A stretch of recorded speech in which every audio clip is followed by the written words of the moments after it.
할렐루야. 오늘도 주님 앞에 나온 여러분 모두를 주님의 이름으로 축복합니다. 가정의 달 계속해서 지금 가정에 대한 말씀을 나누고 있습니다. 가정은 천국과 같다. 그래서 하나님이 다스리시고 영혼의 만족이 있고 또 사랑과 용서가 있고 가족이니까 그렇게 사랑하고 용서하는 거죠. 마르지 않는 샘이 있는 곳이다 그랬습니다. 또 가정은 병원과 같다. 그래서 세상에서 지치고 힘들고 병든 그런 우리 가족들, 낙심한 가족들, 이런 가족들이 부모를 통해서 또는 자녀를 통해서 서로 치료하고 위로하고 새롭게 힘을 얻는 역할을 해야 된다. 이 말씀을 나눴습니다. 여러분 한 주간 가정에서 좋은 치료자 역할을 하셨는지요? 좋은 의사가 되셨을 줄로 믿습니다. 오늘은 가정은 학교입니다. 이런 말씀을 함께 나누려고 합니다. 어제가 스승의 날이었죠. 이 땅에 사람이 살기 시작하면서부터 자연스럽게 스승이 생겼어요. 개인적으로 스승이 있었고 또는 많은 사람들을 가르치는 그런 스승도 있었고 존경받는 그런 스승들이 많이 있었습니다. 특별히 부모님은 좋은 스승이 되었습니다. 그리고 동네의 어른들도 좋은 스승이었지요. 옛날에는 집단으로 모여서 농사를 짓거나 사냥을 하거나 이렇게 살았기 때문에 그러다 보니까 부모님이나 어른들의 경험이 아주 큰 재산이었어요. 중요했어요.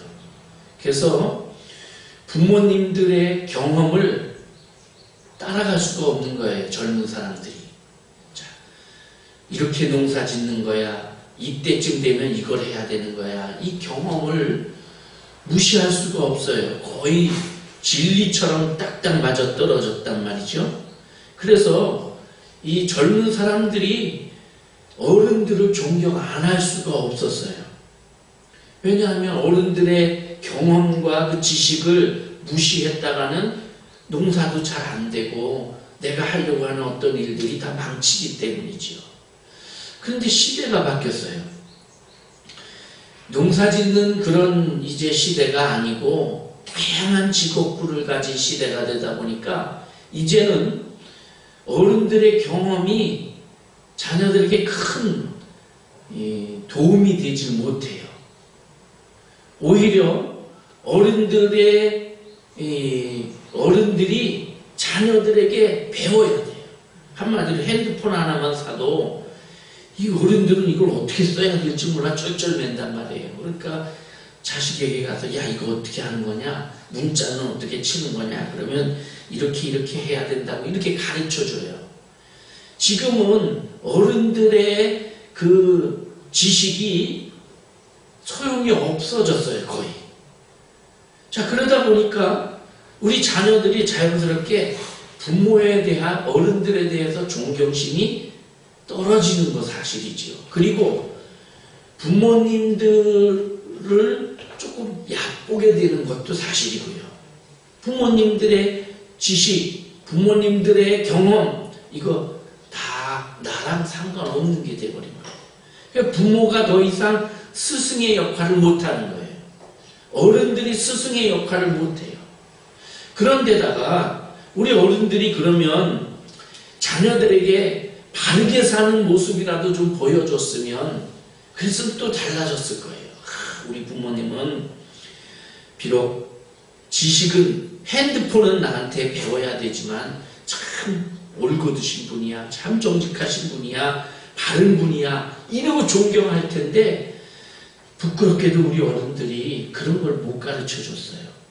그래서 양심적으로 사는 거 이런 거 못 가르치고 가난해도 정직해야 되는데 떳떳해야 되는데 지식이 없어도 정말 바르게 사는 걸 보여줘야 되는데 그러지 못하고 그러다 보니까 자식들이 우리 부모님은 우리 어른들은 존경할 것이 못돼 이렇게 돼버렸단 말이죠. 참 지금 시대가 그래서 어떻게 보면 참 불행한 시대예요. 어쨌든 옛날에는 어른들의 지식이 자녀들에게 연결이 되면서 가르쳤단 말이죠. 자연스럽게 어른들이 부모가 스승이 되었어요. 이렇게 자기의 경험과 지식을 후손에게 다른 사람에게 전수할 수 있는 것, 이거는 사람만이 가진 능력입니다. 사람은 자기가 연구하다가 어느 지점에서 끝나면 그 다음에 누군가가 그것을 이어서 계속할 수가 있어요. 그래서 우리가 자동차도 만들고 비행기도 만들고 컴퓨터도 만들고 이런 거예요. 이걸 한 사람이 만든 게 아니잖아요. 우리가 알다시피 어떤 사람이 그걸 만들려고 막 시도하니까 주변에서 아이고 야 그게 되냐 하고 막 비웃고 이랬단 말이에요.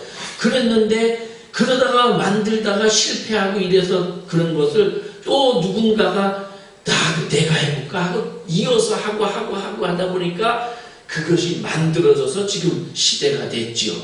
근데 동물은 그게 없어요. 아무리 지능이 뛰어난 원숭이라 그래도 그 대에서 끝나는 거예요. 예를 들어 여러분 생각해 보세요. 원숭이가 나무에 올라가서 바나나를 따먹어요. 근데 아주 똑똑한 원숭이 한 마리가 있어서 야 이거 힘들게 올라갈 거 없다. 그래갖고 어디가 대나무 장대를 하나 탁 준비해서 그걸로 딱 바나나를 따먹었어요. 그러면 인간 같으면 어떻게 돼요?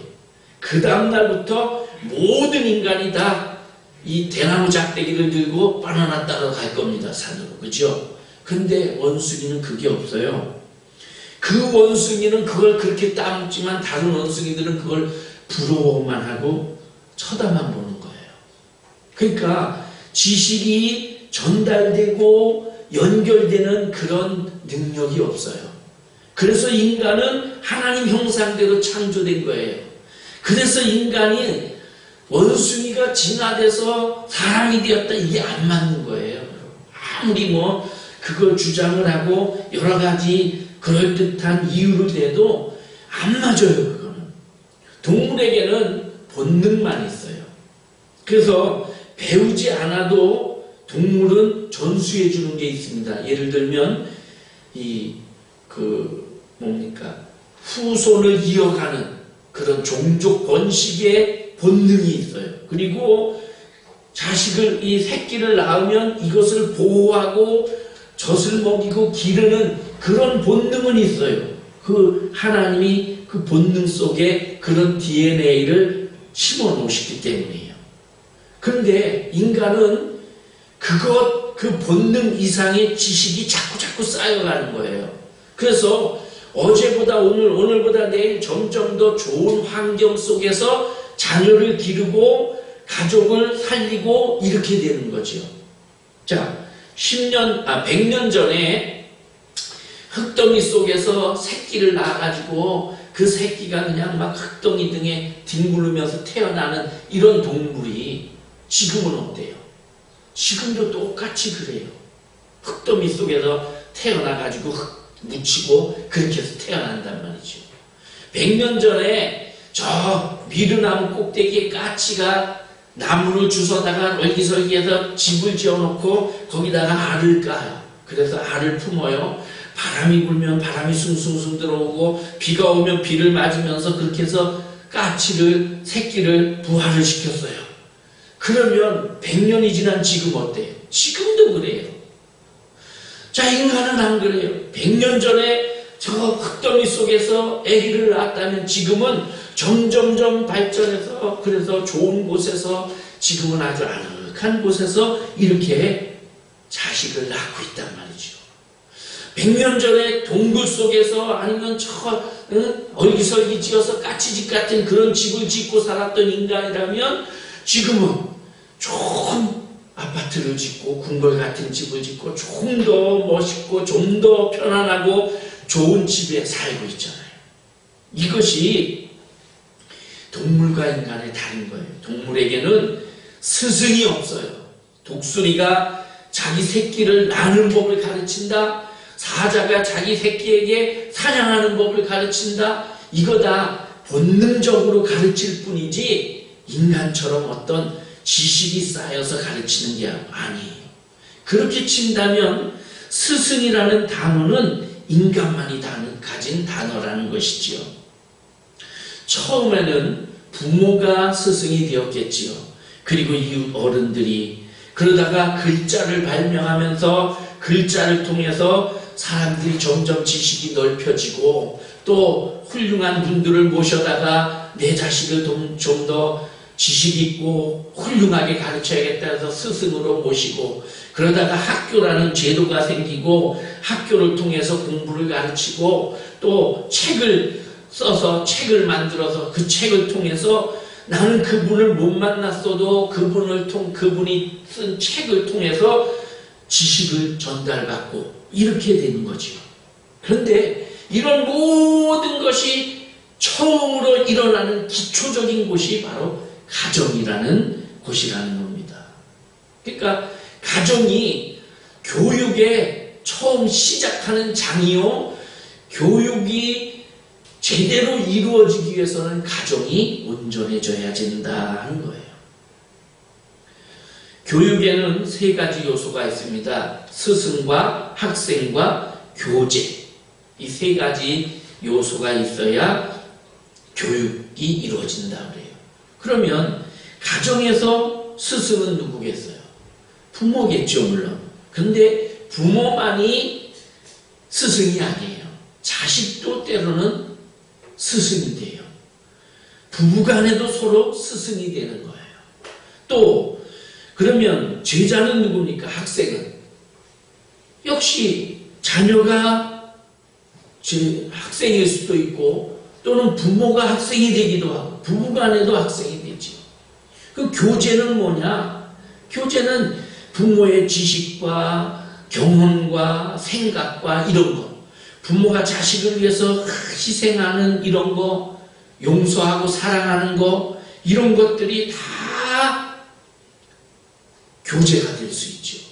자녀를 낳아서 기르는 거, 어머니가 가사 일을 하는 거, 아버지의 직업, 이런 것들. 심지어는 어머니가 만들어 먹이는 음식 하나도 이게 훌륭한 교육의 교재가 될 수 있는 거예요. 그리고 아주 중요한 것은 우리 그리스도인들에게 중요한 교육의 교재는 바로 성경이라는 것입니다. 자, 이제 오늘 말씀으로 돌아가 볼게요. 오늘 말씀은 이스라엘의 교육 현장이라고 할 수 있는 그런 말씀입니다. 그래서 이 말씀 4절에 이스라엘아 들어라 이 말을 해서 쉐마 이스라엘, 그래서 이 말씀을 쉐마의 말씀이다 이렇게 말하거든요. 근데 여기 1절부터 3절까지는 하나님께서 모세에게 너희에게 가르치라고 주신 말씀이다 이렇게 얘기해요. 1절에 보면 이는 제가 현대인의 성경으로 이거를 볼 테니까 여러분은 눈으로 따라서 한번 보십시오. 이 모든 것은 여러분의 하나님 여호와께서 여러분에게 가르치라고 모세입니다. 모세에게 명령하신 법과 규정입니다. 여러분은 들어가서 살 땅에서 이것들을 지키십시오. 이것은 여러분과 여러분의 후손이 평생 여호와 하나님을 두려운 마음으로 섬기고 내가 여러분에게 명령한 모든 법과 규정을 지킴으로 여러분이 오랫동안 번영을 누리며 살게 하려는 것입니다. 그러므로 여러분은 이 모든 것을 잘 듣고 행하십시오. 4절에서 이스라엘아 들으라 쉐마 이스라엘, 여러분 잘 들으십시오. 우리 하나님 여호와는 단 한 분밖에 없는 여호와이십니다. 여러분은 마음을 다하고 정성을 다하고 힘을 다하여 여러분의 하나님 여호와를 사랑하십시오. 그리고 내가 여러분에게 오늘 전하는 이 말씀을 언제나 잊지 말고 여러분의 자녀들에게 부지런히 가르치십시오. 여러분은 집에 있을 때나 길을 갈 때나 잠자리에 들 때나 아침에 일어날 때나 이것에 대하여 항상 이야기하십시오. 또 여러분은 그것을 손에 메어 달고 이마에 붙여 항상 생각해야 합니다. 그리고 여러분의 집 문 기둥과 문에 그 말씀을 기록하십시오. 자, 이 말씀을 종합해 보면 이거예요. 모세가 지금 하는 얘기입니다. 하나님이 여러분에게 가르치라고 나에게 주신 법과 율례, 즉 하나님의 말씀입니다. 그걸 내가 지금 여러분에게 얘기하겠습니다. 6장 이후에 쭉 이제 그 얘기들이 나와요. 자, 이런 것들을 얘기를 합니다. 그러면서 여러분이 이걸 가지고 저 가나안 땅, 약속의 땅에 들어가 잘 지키면 여러분과 여러분 후손이 잘 복을 받으며 살 겁니다. 그런데 여러분이, 제가 여러분에게 가르치니까 여러분이 잘 배우고 들으세요. 잘 배운 다음에 그 땅에 들어가서 여러분 후손들, 자녀들에게 잘 가르치십시오. 그러니까 먼저 배우고 여러분이 그런 삶을 살면서 자식에게 가르치라는 거예요. 즉 여러분의 가정이 학교가 되라 이거예요. 그러면서 집에 있을 때나 길을 갈 때나 잠자리에 들 때나 아침에 일어날 때나 항상 이걸 자녀들에게 가르치라 그래요. 그러면서 이것을 손에 매어 달고 이마에 붙이고 항상 생각하세요. 여러분, 손에 매어 단다는 거, 이거 이스라엘의 전통적인 유대인들은 지금도 이 절기 때나 중요한 날에는 그렇게 합니다. 우리가 설날 되면 한복 입고 이러듯이 이런 행위를 해요. 어떤 예식이나 이런 거 있을 때. 여기 손에 매어 단다. 이 손에 매어 다는 거, 요것을 테필린이라고 해요. 이 테필린은 요만한 그 가죽으로 된 네모에다가 요만한 상자값을 붙입니다. 그 상자 뚜껑을 열면 그 안에 이 쉐마의 말씀을 쬐끄맣게 기록을 해서 쏙 집어넣는 거예요. 그리고 가죽끈으로 이것을 이마에다 이렇게 묶어요. 그래서 이스라엘 사람들이, 유대인들이 기도할 때 보면 여기에 뭐 이렇게 네모난 게 있고 상자가 하나 꼭 나온 거 있어요. 요게 테필린이라는 거예요. 이것을 늘 이렇게 머리에다가 여기다가 단다는 거예요. 이게 있으면 이렇게 신경이 쓰이잖아요. 신경이 쓰이니까 하나님 말씀 이렇게 항상 생각하고 살라는 거예요. 여기 내 이마에 붙여야 되는데, 이마라는 건 정확히 말하면 이 눈과 눈 사이, 눈썹과 눈 사이, 여기 요 미간에다가 붙여라 이렇게 성경은 말해요. 그 다음에 이거를 손목에다가 매라고 해요. 그래서 손목에 매는 경우도 있습니다. 이거를 시계처럼 차는데, 차서 가죽끈을 이렇게 해서 여기까지 차요. 그래서 유대인들 중에 가죽끈을 이렇게 여기 칭칭 감은 사람이 가끔씩 있어요. 근데 여기다 7바퀴를 돌린다고 그래요. 완전수를. 그렇게 해서 다 여기다가 매고 있어요. 이게 전통적인 그런 그 사람들의 복장 중에 하나예요. 이거 말고 그 다음에 여러분의 끝절에 보면 9절에 여러분의 집 문과 문기둥에 그 말씀을 기록하십시오. 요건 매주자라고 해요. 매주자라고 해서 길이가 한 손가락 요 정도 되는 그런 건데 길쭉해요. 그 길쭉하고 거기에다가 항상 샤다이 그 전능자라는 첫 글자가 요렇게 생긴 글자가 있거든요. 히브리어로. 그게 새겨져 있어요.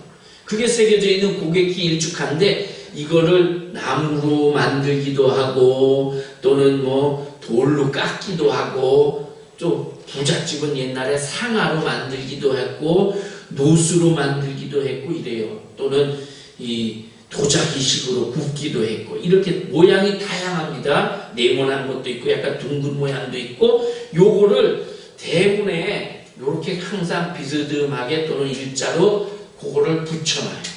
그리고 이 유대인들은 나갈 때, 집 밖으로 나갈 때 거기다 입을 맞추고 나가고요. 또 들어와서도 입을 맞추고 들어와요. 그러면서 항상 하나님의 말씀을 기억하는 거죠. 이것을 매주자라고 해요. 이 매주자가 지금도 유대인들의 그 집에 가면 그렇게 다 붙어 있어요. 전통적으로. 그 모양들이 다양하고 색깔도 다양하고 이래요. 이 사람들은요, 요거를 조그맣게 만들어가지고 열쇠고리처럼 그렇게 해가지고 다니는 사람들도 많아요, 지금. 유대인들이 요거 말고도 전통적으로 하는 게 있는데, 탈릭이라는 기도할 때 있는 가운, 망토 같은 게 있습니다. 그 망토 끝에 4개의 술이 붙어 있어요. 이거를 이렇게 만지면서 기도하는 탈릿이라는 게 있고요.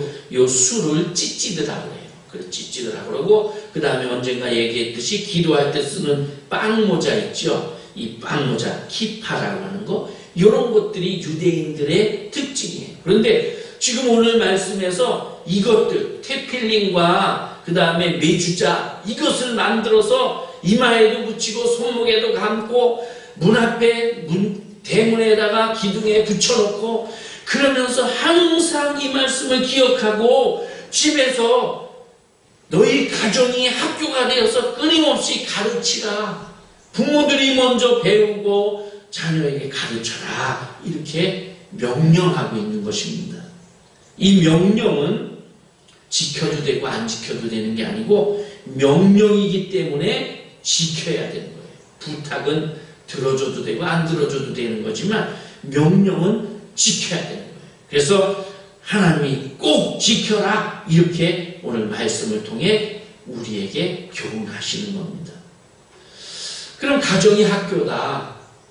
그럼 우리 학교는 뭘 가르쳐야 되냐? 어떻게 가르쳐야 되느냐? 부모가 자식에게, 자식이 부모에게 서로 가르치는 겁니다. 여러분, 닭이나 뭐 오리나 거위나 이런 조류들은 알에서 딱 태어나면서 처음 보는 게 자기 부모라고 생각을 한대요. 그래서 그 사람이 태어날 때 있으면 사람이 자기 엄마인 줄 알고 사람이 쫄쫄쫄 따라다니고 이런다고 그래요. 우리 자녀들이 처음 태어나가지고 만나는 사람이 부모예요. 처음 태어나서 만나는 환경이 가정이에요. 어떤 집은 잘 살고 어떤 집은 못 살죠. 어떤 집은 무슨 어떤 문화가 있고 그 집마다, 그래서 어떤 집은 뭐 불교 문화일 수도 있고 기독교 문화일 수도 있고, 어떤 집은 이런 종교적 예술적인 그런 감각이 있는 집안인가 하면 어떤 집은 그냥 싸움이나 하고 이런 안 좋은 집안도 있고, 어쨌든 자녀들은 태어나서 처음 접하는 부모와 처음 접하는 환경, 이게 최고인 줄 알아요. 어릴 때는 우리 집이 최고니까 이게 최고인 줄 알고 이것이 세상의 전부요 표준이라고 생각해요. 그렇기 때문에 부모가 잘못 행동하면 그게 표준이 되는 거예요. 자식에게는. 부모가 사는 모습이 자녀에게는 지금 아무도 어릴 때 모르니까 우리 부모, 우리 엄마 아빠가 최고잖아요. 최고인 엄마 아빠가 하는 행동을 따라하는 거예요. 그렇기 때문에 우리가 자녀들에게 좋은 걸 보여주고 가르쳐주고 그래야 되는 거예요. 수학 공식, 무슨 영어 단어 이런 거는 학교에서 배워요. 부모는 이거 모를 수도 있어요. 그런데 어떻게 사는가 하는 것은 부모가 보여줘야 되는 거예요. 이걸 가르치는 거예요. 그래서 이 자녀가 그것을 보고 배워서 세상에 나가서 그렇게 사는 거지요. 그러니까 부모가 잘못 보여주면 우리 자녀는 세상에 나가서 잘못 살 수가 있는 겁니다. 옛날에 그래서 자녀를 결혼시킬 때 꼭 상대방 집안을 맞잖아요. 그 이유가 그거예요. 그냥 그 집에 뭐 재산이나 이런 게 아니고 그 집의 가풍과, 왜? 그 아이가 거기서 태어나서 그것을 보고 그것이 기준인 줄 알고 표준인 줄 알고 그걸 보고 배우며 성장했을 거니까 이 아이 그 가문을 보면 이 아이가 어떻게 했구나 하는 것을 알 수 있기 때문이죠. 그래서 학자의 집안인가 아니면 무슨 어느 상스러운 집안인가 이런 거를 보는 거지요. 우리 자녀들을 부모가 잘 보여주면서 가르쳐야 돼요. 특별히 우리 그리스도인들은 하나님 말씀을 가르쳐야 됩니다. 그 어떻게 가르치느냐? 우리 한국의 교회가 들어오면서부터 교회 학교가 생겼어요. 그 당시까지는 어린이들을 무시했는데 교회 안에 아이들을 가르치기 시작을 했어요. 그러면서 아이들이 교회를 성장시켜갖고, 여러분도 다 어릴 때 주일학교 다니면서 배운 거 그때 뭐 배웠는지 모르지만 그러면서 성장해서 이렇게 어른이 됐잖아요. 우리 기독교 교육이 아이들을 성장시켜서 우리나라를 이만큼 만든 거예요. 그 아이들이 우리나라에서 세상에 나가서 그 방식대로 세상을 사니까 세상이 이렇게 우리나라가 살기 좋아진 거예요. 그런데 지금 점점점 이런 모습들이 사라진 거죠. 교회 교육이 죽었어요. 어느 순간부터 교회 교육이 잘못되고 그래가지고 교회가 역할을 못해요. 가정도 그 역할을 못해요. 여러분, 코끼리가 얼마나 기운이 셉니까? 이 코끼리가 힘이 세가지고요, 큰 나무 같은 것도 그냥 막 뽑기도 하고 통나무를 몇 개를 그냥 끌고 다니기도 하고 이래요. 근데 이 서커스단에 있는 코끼리는 그렇게 힘이 있는데도 요만한 회초리 하나에 꼼짝을 못해요. 줄 하나에 꼼짝을 못해요. 왜? 어릴 때 데려다가 이 어린 그 코끼리를 줄에다가 묶어서 못에다 확 박아놔요. 그럼 얘가 어린 게 아무것도 모르니까 막 그냥 거기서 벗어나려고 그러는데 그 작은 못 하나도 견딜 힘이 없어서 못 빠져나가는 거예요. 막 나가려고 그럴수록 목이 더 쪼여요. 그러니까 얘는 그게 이제 딱 인식이 돼버렸어. 그래서 나는 저 줄이 목에 걸리는 순간 아무것도 할 수 없다. 끄는 대로 끌려가야 된다. 그 조련사가 회초리를 드는 순간 그 회초리가 가르치는 대로 해야 된다. 이렇게 돼가지고 그 큰 힘을 쓰지 못하고 그리고 그냥 시키는 대로 무대 위에서 춤추고 왔다 갔다 하고 이렇게 돼버린다는 거죠. 우리 가정에서 자녀들을 잘 가르쳐야 되는데 잘못 가르치면 이런 코끼리 신사가 되는 거죠. 여러분, 제가 그 자녀에 대한 그런 책을 보니까 우리나라 교육계, 교회 교육에 대한 이야기들, 가정교육에 대한 얘기를 쓰는 책 중에 책 제목을 제가 기억을 못하겠는데 그런 내용들이 들어있어요. 그런데 얼마 전에 송암교회 목사님 설교에 이 얘기가 좀 들어있더라고요. 자, 우리 자녀들 신앙에 대해서 우리 부모들이 걱정을 많이 해요. 그죠? 그 왜 걱정하냐면 어릴 때 교회 잘 다녔는데 이 녀석이 대학교 가면서부터 교회를 안 다니기 시작을 해요. 또는 사회인이 되면서 또는 결혼을 하고 나서 신앙생활을 제대로 안 한다는 거예요. 그것뿐만 아니라 해도 대충 형식적으로 한다는 거예요. 그 왜 그러느냐? 우리 가정에서 부모가 잘못 가르쳐서 그렇다. 자, 왜 그런가? 자녀를 차에 태워가지고 같이 교회를 갑니다. 교회를 갔다가 오면서 뒤에 자식이 타고 있는데 옆에서 부부간에 얘기하는 거죠. 여보, 그러면서 오늘 목사님 설교가 어땠어? 그러면 어쩌고 저쩌고 이러고 좋은 얘기도 하겠지만 대부분 이제 안 좋은 얘기들을 한다는 거예요. 특별히 차 안에 앉아서 그런 얘기를 하면서 장로님이 어떻고 목사님이 어떻고 암기 집사는 어떻고 이런 부정적이고 안 좋은 얘기들을 하는, 뒤에서 자식들은 안 듣는 것 같아도 다 듣는다는 거죠. 집에 와서도 역시 그런 얘기를 하니까 뭐 집사님이 뭐 어떻게 해가지고 뭐 그랬다는 등, 뭐 벌을 받았다는 등, 교회가 이래서 막 그랬다는 불평하고 이런 얘기를 하니까, 그러니까 자식들의 머릿속에는 우리 목사님이 좀 문제가 있구나, 우리 장로님이 나쁘구나, 집사님이 나쁘구나, 요렇게 된다는 거예요. 그래서 어릴 때는 할 수 없이 부모가 시키니까 교회를 따라가는데 이제 자기가 어른이 됐어요. 이제는 내 마음대로 할 수 있어. 부모 간섭을 받지 않아도 돼. 그러면 그 교회로 왜 가요? 그 못된 목사가 있는데, 문제 있는 장로가 있는데, 나쁜 짓을 했던 집사가 있는 그 교회로 왜 가냐. 그러니까 안 가게 된다는 거지.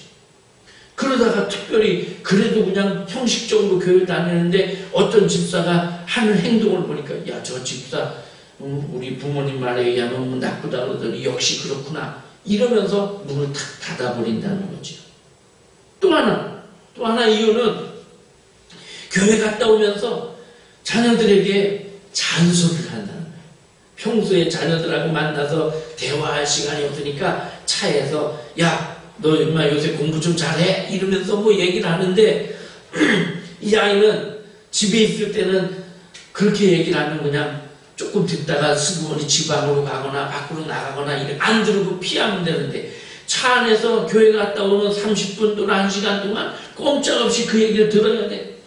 그러니까 그러는데 좋은 얘기하는 게 아니라 아주 잔소리하고 안 좋은 얘기하고 야단치고, 그러니까 이 아이의 머릿속에는 좋은 기억이 없어요. 교회 갔다 오면서. 교회 갔다 와서 막 하나님 말씀 듣고, 야, 우리 부모님이 하나님 말씀 듣고 오시더니 나한테 정말 잘해주시는구나, 하나님 좋은 분이야, 이래야 되는데, 우리 부모님이 교회 갔다 와서 하나님 말씀 들었는데 그때부터 나한테는 지옥이야. 1시간 동안 차 안에서 뛰쳐나가지도 못하고 그냥 질려버리는 거야. 그러니까 나 교회 가고 싶지 않아. 안 좋은 기억들만 있다는 거지. 성경은 이렇게 말해요. 에베소서 6장에서 또 아비들아, 너희 자녀를 노엽게 하지 말고, 자녀를 노엽게 하지 말라. 그러면서 주의 교훈과 훈계로 양육하라. 제가 부목사로 있었을 때의 일입니다. 신방을 갔는데요. 그 집에 애가 좀 개구장이스러운 아이들이 있잖아요.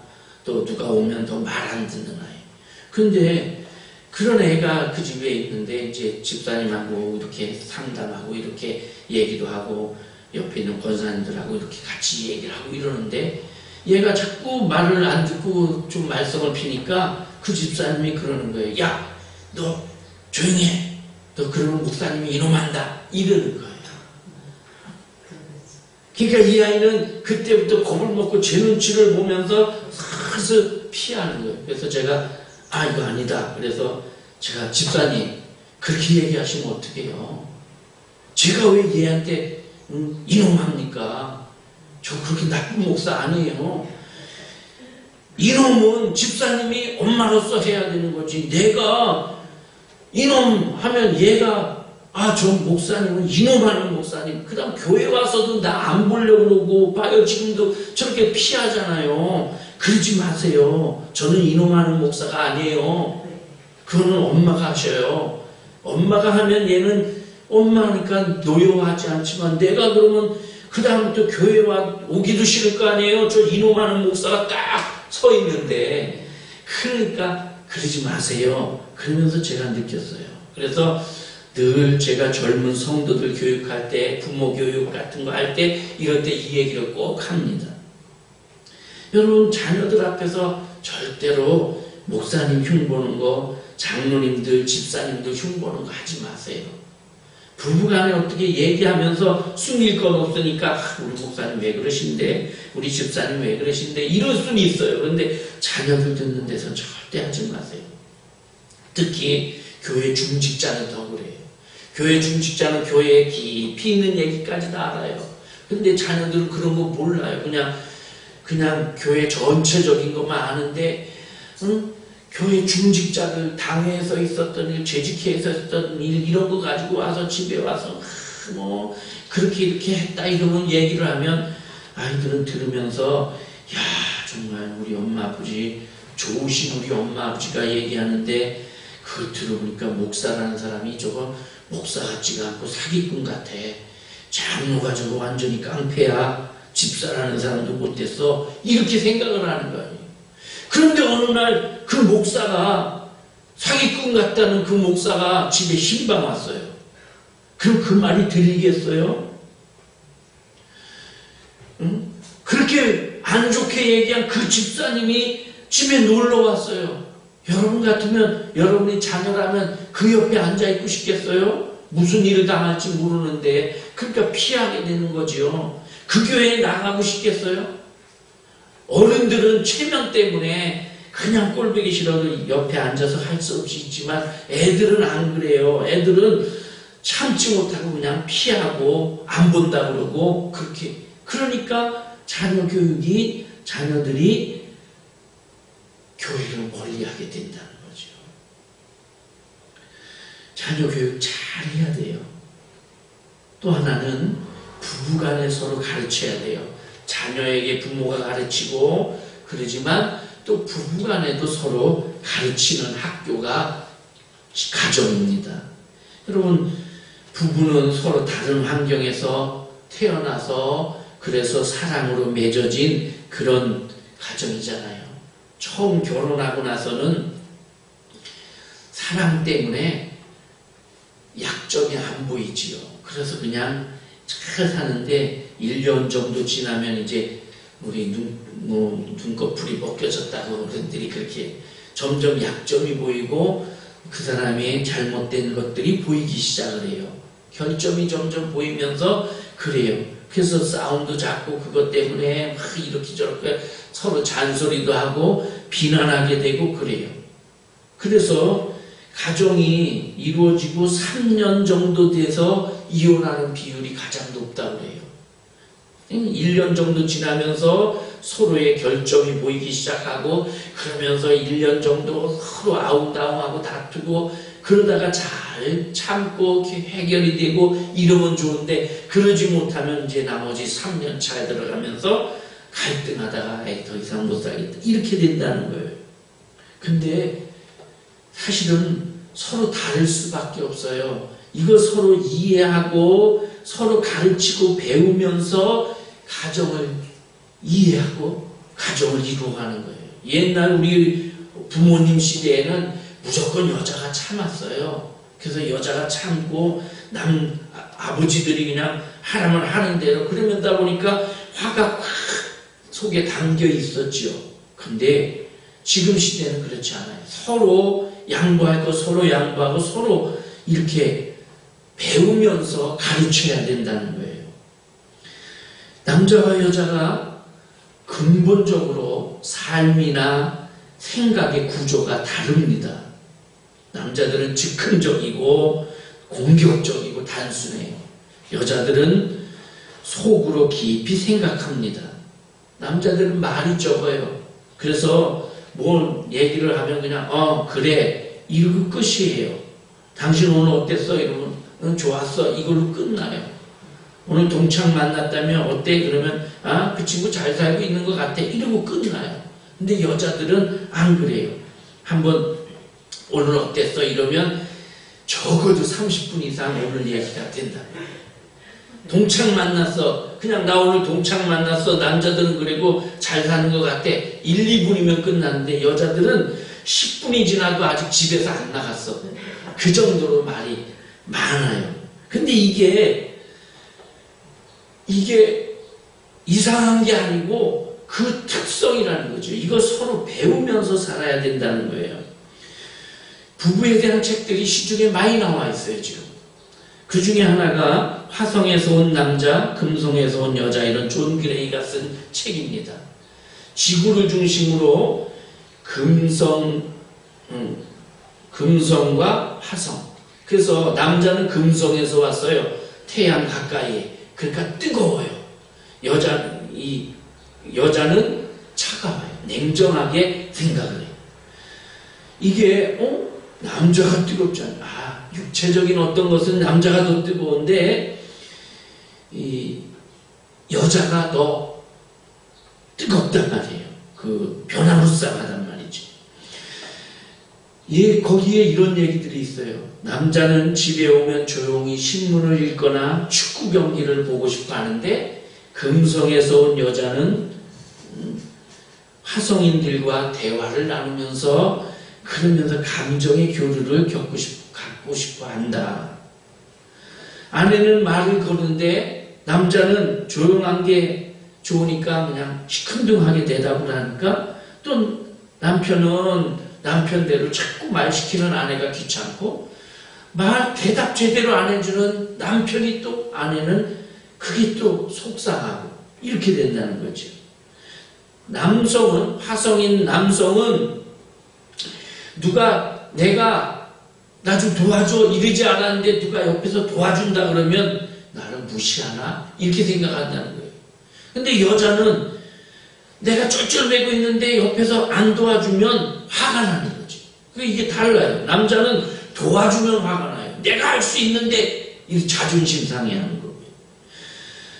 여자는 하루 동안 자기 기분이 어땠는지 다 얘기를 해서 줄줄줄줄 그거 얘기하려는 것 뿐이에요. 그런데 남자는 그 얘기를 들으면서 뭘 도와줘야 되지? 이걸 먼저 생각. 그냥 기분을 알아달라는 건데 뭘 도와주지? 그래서 얘기를 그거는 이렇게 해야지. 이러고 방법을 제시를 한다는 거예요. 그러니까 여자는 방법을 찾는 게 아니고 그냥 내 얘기만 들어달라 이런 거지. 자, 이런 것들이 남자와 여자 차이라는 거예요. 또 다른 책 중에 앨런 피즈와 바바라 피즈 부부가 쓴 말을 듣지 않는 남자, 지도를 볼 줄 모르는 여자, 이런 책이 있어요. 이 책에도 그런 남자와 여자 차이가 많이 나와요. 자, 남자들은 지도를 보고도 여기가 이렇게 돼서 지도를 보고 어디를 잘 찾아가는데, 여자들은 지도를 봐도 그걸 잘 못 찾는다는 거예요. 그래서 남자들은 차를 운전을 하거나 어디가 길을 잃어도 자기가 봤던 지도 그걸로 생각을 해서 자기가 찾으려고 그래요. 남한테 가능하면 안 물으려고 그래요. 근데 여자들은 일단 물어보는 거예요. 아는데도 저기쯤일 거야. 알아도 지나가는 사람 보면 어떻게 가야 되죠? 이러고 묻는다는 거예요. 남자는 화장실에 가는 이유가 딱 하나입니다. 용변을 보기 위해서 또는 손 씻기 위해서. 여자들은 화장도 하고 거기 가서 수다도 떨고 달라요. 남자는 웬만해서 같이 화장실 안 가요. 혼자 가요. 혼자 갔다 혼자 나와요. 여자들은 웬만하면 혼자 안 가요. 꼭 두세 명이 같이 몰려가고 같이 몰려 나오고 이래요. 그렇게 남자들은 지도는 보는 거 잘 찾는데 남에게 묻는 건 싫어해요. 여자들은 지도를 볼 줄 모르는 대신 남에게 묻는 건 잘해요. 그런데 또 여자들은 지도는 못 보는데 집안에 있는 물건은 귀신같이 잘 알아요. 남자들은 몰라요. 그래가지고 양말이나 속옷을 분명히 아내가 이렇게 장롱 속에 잘 뒀는데도 그걸 못 찾아요. 냉장고에 뭐 갖다 달라고 그러면 열고 어딨어? 못 찾겠는데 이렇게 된다는 거예요. 이렇게 돼 있는 이유는 오랜 수천 년 동안 생활해온 인간의 그 습성에서 형성이 됐다 이거예요. 남자들은 옛날부터 수천 년 동안 나가서 사냥하고 양식을 구해가지고 와요. 전쟁에 나가요. 그러다 보니까 내가 좀 더 많이 사냥을 해서 많이 짐승을 잡아야 집안 식구를 먹여 살리고 이럴 수 있으니까 공격적이 되고 적극적이 되고 그렇게 또 지능을 써서 그래서 어떤 계획적이고 이런 게 있고요. 반대로 여자들은 집에 남자들이 사냥 나간 사이에 여자들은 집을 지키면서 혹시 다른 부족에서 쳐들어올지 모르니까 그런 거에 대해서 감각이 예민해지고 그랬다는 거죠. 그리고 남자가 빨리 돌아오기만을 기다리고 좀 의존적이 되고 그러다 보니까 오락도 남자들은 그런 좀 과격하고 공격적인 그런 오락을 좋아하고 여자들은 그냥 돌아온 남편에게 그동안 있었던 얘기 막 조잘조잘하는 그런 식으로 그렇게 오락도 그렇게 발전되고 남자들은 그렇게 해서 사냥거리를 가지고 집에 돌아오면 여자들이 멋지다 그러고 칭찬해주면 그게 또 뿌듯해져 가지고 그래서 그렇게 자기 자존감을 찾는 거고, 그 남자가 가지고 온 걸 여자들에게 이거 다 당신 위해서 잡았어 이러면 여자들은 그걸 받으면서 또 만족을 느끼고 이렇게 형성됐다는 거예요. 자, 이게 다 서로 부부간에 다른 거예요. 이 다른 것을 이해하고 서로 가르치고 배우는 학교가 가정입니다. 베드로전서에 이런 얘기가 나와요. 베드로전서 3장 1절에 보면 아내들아 이같이 자기 남편에게 순종하라. 남편에게 순종하라고 그러면서 너희가 머리를 단장하고 금을 차고 이런 걸로 꾸미려고 하지 말고 너희 마음에 온유하고 안정한 심령에 썩지 아니할 것으로 그렇게 해서 남편을 대하라. 이렇게 가르칩니다. 그런데 7절에 가서 이렇게 말해요. 남편들아 이와 같이 지식을 따라 너희 아내와 동거하라. 그리고 사랑해라. 지식을 따라 배우라는 거예요. 남자들 보고 아내에 대해서 배워라. 그러면서 그 다음에 아내는 더 연약한 그릇이요 생명의 은혜를 같이 함께 이어받을 자라. 그렇게 말씀합니다. 그러니까 그냥 무조건 남자 방식대로 사랑하고 그렇게 가정을 이끌어가지 말고 배우라는 거. 서로 가르치고 부부간에 배우는 학교가 돼야 된다. 무엇보다도 가정은 신앙을 교육하는 학교가 돼야 됩니다. 학교에서 주로 지식을 가르치지요. 동네에서 옛날에는 예절이나 윤리나 이런 걸 가르쳤어요. 지금은 그런 게 없어졌어요. 그러니까 점점점 지식은 많아지는데 예절이나 윤리가 점점점 약해지고 있어요. 가정에서는 신앙교육을 시키는 겁니다. 아니, 신앙교육은 교회에서 시키는 거지 아니에요, 여러분. 교육은 가정에서 시키는 거예요. 교회에서는 이 가정에서 배운 신앙을 가지고 가서 실습하고 훈련하는 곳이에요.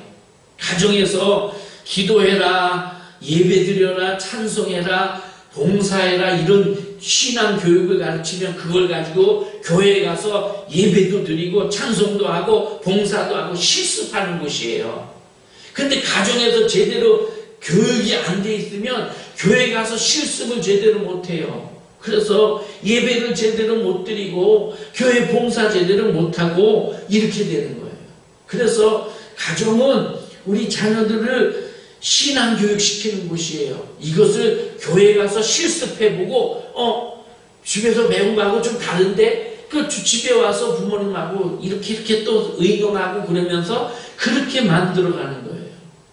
사무엘서에 보면 사무엘 선지자가 나오지요. 사무엘 선지자가 어릴 때 한나가 기도해서 이 아이를 낳았어요. 그리고 성경에 보니까 젖될 때까지 집에서 기르다가 젖된 후에 성전에 보내서 엘리 제사장에게 맡겼습니다. 근데 우리가 아는 대로 엘리 제사장은 자기 두 아들 홈리와 비느하스가 있었는데 이 두 아들 신앙교육을 제대로 못 시켰어요.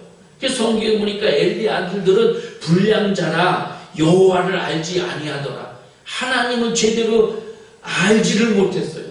신앙교육이 제대로 안 된 거예요. 그래가지고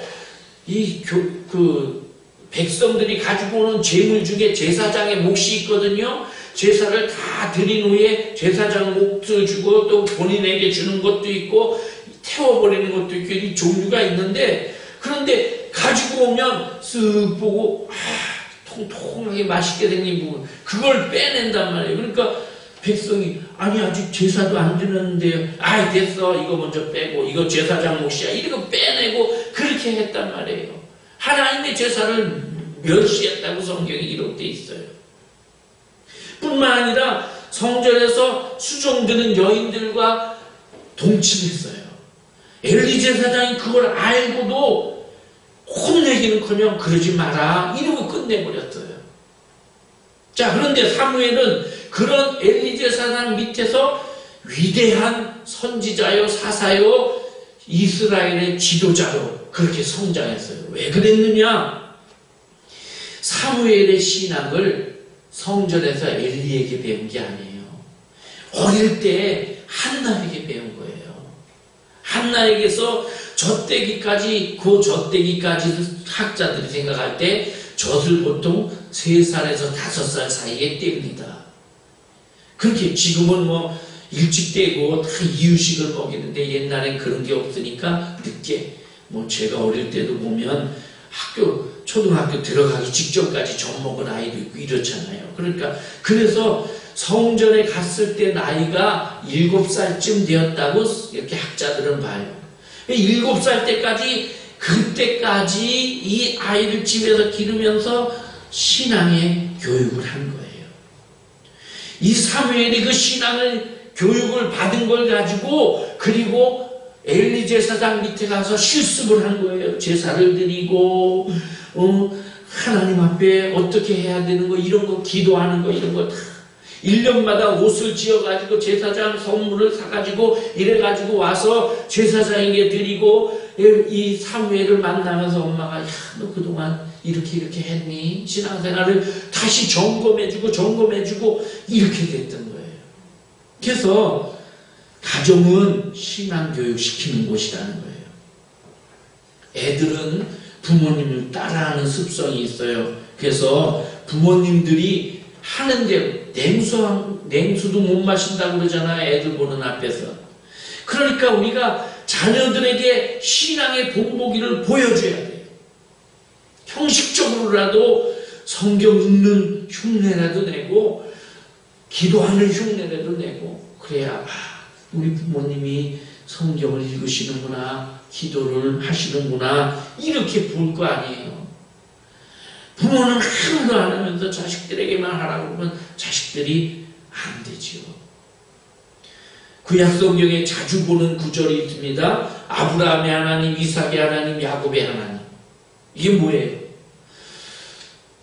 아브라함이 이삭이 야곱에게 대를 물려줄 때에 재산을 물려주고 장자권을 물려주고 권리를 물려주고 이런 것만 물려준 것이 아니라 이 자녀에게 신앙도 물려줬다는 거예요. 아브라함, 이삭, 야곱의 하나님, 그 하나님을 물려줬다는 거예요. 오늘 우리 신앙을 이렇게 교육하는 학교가 가정입니다. 우리가 기억해야 될 것은 부모가 자녀에게 또 부부간에 교육하는 학교가 가정이다 그랬잖아요. 그런데 가르치려고만 할 게 아니고 배우는 곳이어야 돼요. 나는 부모니까 가르치기만 한다? 아니에요. 끊임없이 배우는 것이 인생이에요. 때로는 자녀에게서 나도 배워야 돼요. 자녀의 믿음이 때로는 나보다 더 좋고 더 본받을 게 있을 수도 있거든요. 환경이나 어떤 사건을 통해서도 배워야 돼요. 논어에 이런 말이 있습니다. 선악개오사, 선악이 개오사다. 이게 뭐냐면 선한 것과 악한 것이 모두 다 나에게 스승이다, 이런 말이에요. 선한 것을 보면 야, 나도 저렇게 해야 되겠구나, 이렇게 깨달아서 내 스승을 삼고, 악한 것을 보면 야, 나는 저러면 안 되겠구나 하면서 내 스승을 삼으라는 거예요. 모든 것이 나를 가르치는 스승입니다. 사랑하는 성도 여러분, 우리 가정은 천국입니다. 우리 가정은 서로를 치료해주는 병원입니다. 우리 가정은 서로를 가르치고 배우는 학교입니다. 좋은 학교, 명문학교라고 우리가 흔히 말하는, 우리나라에도 그런 명문학교들이 많이 있잖아요. 그 학교가, 명문학교가 어째서 명문학교입니까? 역사가 오래돼서 명문학교입니까? 건물이 멋있어서, 시설이 좋아서 그래서 명문학교입니까? 아니에요. 그 학교로 졸업한 출신들 중에 훌륭한 사람들이 많이 배출돼야 명문학교가 되는 거예요. 야, 저 학교에는 정치가가 나왔대, 학자가 나왔대, 사업가가 나왔대, 이런 유명한 체육인이, 유명한 연예인이, 그런 사람들이 많이 배출된 학교가 명문학교인 거예요. 좋은 가문이 어떤 가문입니까? 이런 훌륭한 사람들을 많이 배출한 가문이 좋은 명문가지요. 우리의 가정이 명문학교 같은, 우리 자녀들이 잘 돼서 정말 우수한 학생들이 많이 배출되는 그런 학교인 가정, 여러분의 가정, 저의 가정이 될 수 있기를 바랍니다. 기도하겠습니다. 하나님께서 우리에게 가정을 허락해 주셨습니다. 가정은 천국이고 병원이고 학교입니다. 오늘 말씀에서 너는 하나님의 말씀을 배우고 그것을 또 자녀들에게 가르치라고 그렇게 명령하셨습니다. 우리 자녀들에게 부모가 가르치고 또는 배우고, 부부간에도 서로 가르치고 배우고 신앙의 교육이 이루어지는 학교가 우리 가정이 되게 해 주옵소서. 그래서 우리 학교를 통해서 하나님 보시기에 멋있는 그런 훌륭한 인물들이 많이 배출되게 하시고 우리 가정이 명문학교가 될 수 있게 하여 주옵소서. 예수님의 이름으로 기도하옵나이다. 아멘.